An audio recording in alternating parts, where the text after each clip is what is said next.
দীর্ঘদিন ধরে এটা অব্যাহত আছে।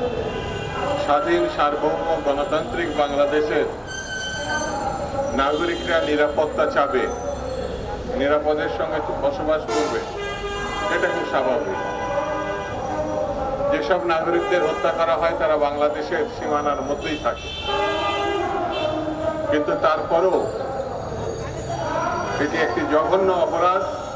কোন রকম সতর্কতা ছাড়াই তাদেরকে নির্বিচারে হত্যা করা, এটা আমরা তীব্র প্রতিবাদ জানাই। এটা বন্ধ করতে হবে। পৃথিবীর অন্য কোনো দেশে এরকম বর্বরতা নাই, যেটা আমাদের সঙ্গে বন্ধু রাষ্ট্র হিসাবে পরিচিত পার্শ্ববর্তী দেশ যেভাবে এইগুলো করছে। বন্ধুরা, সীমাহীন লুটপাট, গণতন্ত্র হত্যা, নির্বিচারে মানুষ হত্যা, এটা গত 1-1.5 মাস আগের কথা না। 16 বছর ধরে নির্বিচারে মানুষ হত্যা করেছে। গণতন্ত্র এবং স্বাধীনতার প্রশ্নে কথা বলার জন্য, মানুষের অধিকার দাবি কথা বলার জন্য শেখ হাসিনা সরকার এই অপকর্মগুলো করেছে। এত টাকা সরিয়েছে বাংলাদেশের ব্যাংক থেকে শুরু করে 12টি ব্যাংক থেকে।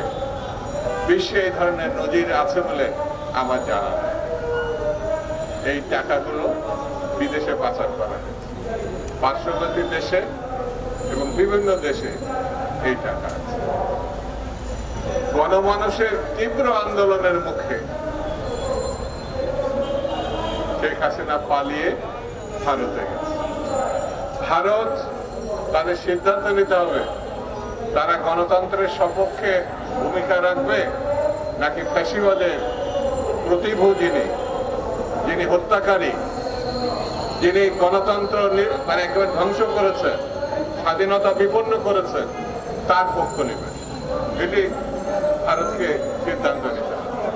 আমরা খুব বিস্মিত হয়েছে। বাংলাদেশের প্রধান উপদেষ্টা জাতিসংঘে বক্তৃতা করতে গিয়েছিলেন সাধারণ পরিষদে। সেখানে তার সঙ্গে আমেরিকা সহ বেশ কিছু দেশ তার সঙ্গে বৈঠক করেছে, তাকে সম্মানিত করেছে। তাকে সম্মানিত করা অর্থ হচ্ছে গণতন্ত্রকে সম্মানিত করা, বাংলাদেশকে সম্মানিত করা। কিন্তু আমাদের পার্শ্ববর্তী দেশ, যারা কয়দিন আগেও বলেছে শেখ হাসিনা সরকারের সময় মর্যাদা নাকি একেবারে সুউচ্চ আকাশের উপরে ভেঙেছে, মানে এতটাই আন্তরিক। কিন্তু এবার লক্ষ্য করলাম জাতিসংঘে একটি মাত্র দেশ যাদের আমাদের বন্ধু হিসাবে তারা দাবি করে, আমরাও দাবি করি, তারা পালিয়ে এসেছে, আমাদের প্রধান উপদেষ্টার সঙ্গে বসে নাই। তার মানে তিনি গণতন্ত্রের সঙ্গে বসেন, তিনি মানবতার সঙ্গে বসেন নাই, তিনি শিষ্টাচারের সঙ্গে বসেন নাই।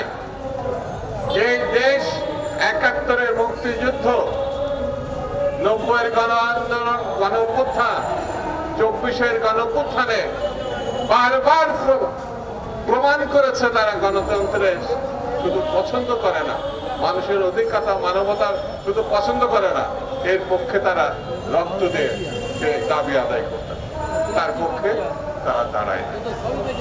আমি বেশি কথা বলবো না। আপনারা এই তীব্র গরমের মধ্যে এই জায়গায় আপনারা আছেন, শুধু একটা কথা বলি, যেখানে টাকা থাক বাংলাদেশের টাকা, লুটের টাকা, সে যদি সাগরের নিচে থাকে অথবা কোনো ব্যাংকে অথবা শেখ পরিবারের কোন সদস্যের কাছে, আওয়ামী লীগের কোন সদস্যের কাছে, ভালো ভালো এটা ফেরত পাঠান, বাংলাদেশ সরকারের কাছে এটা ফেরত পাঠান।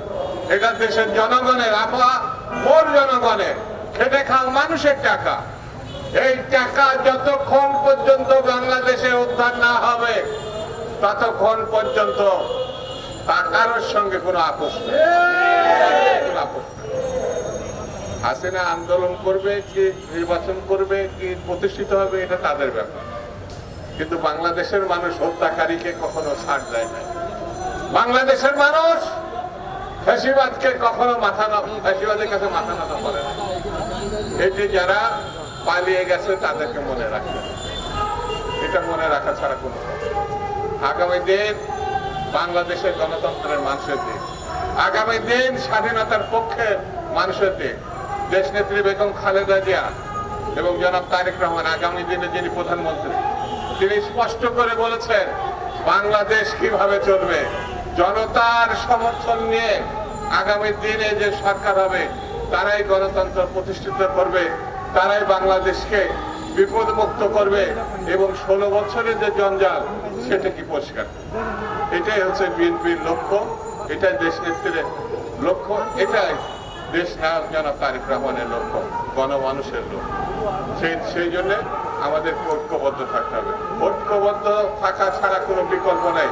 চারিধারে ষড়যন্ত্র, চারিধারে বিশৃঙ্খলা করার অপচেষ্টা হচ্ছে, তার বিরুদ্ধে আমাদেরকে রুখে দাঁড়াতে হবে।